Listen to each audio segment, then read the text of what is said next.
plan before crisis. When we are in crisis or when we're in high stress moments, it's not the best time to make big or important decisions for our loved ones. When our emotions run high and that stress is high, it makes it really hard to think for a moment and to make the better decision.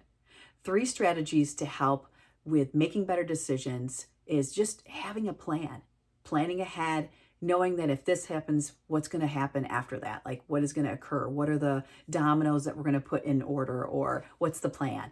The first one is discuss care preferences with your loved one.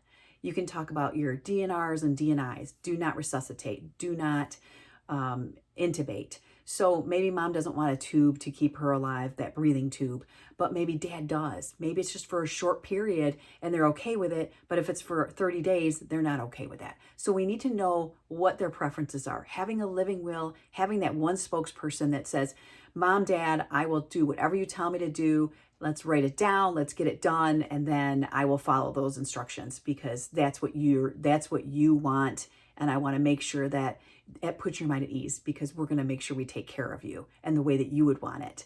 And number 2, know your options with your doctors, your hospitalizations.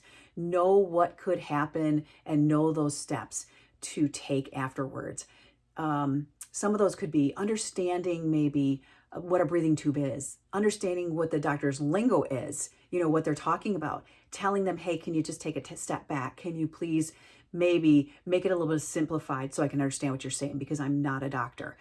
Visiting hours. Visiting hours is a huge one. When my dad was in the hospital, they wouldn't allow only but one person in a day. And that means if my stepmom went in for an hour or a half hour or even 5 minutes and they had that recorded that she was there, they would not let anybody else in the hospital to see my dad. So it depends on every hospital is different. So you want to look at those rules, regulations, so you can have a plan on who's going up in the family and kind of have a schedule for that so that mom doesn't feel alone or dad doesn't feel alone.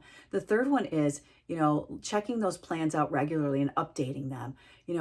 Change can occur every day. Our bodies can change every day, all of us. And just knowing that, if this is going on, if this is plan A over here and this is going on, what does mom want to do in this situation? Maybe she had a really bad fall. She hit her head or, maybe she's just having trouble swallowing.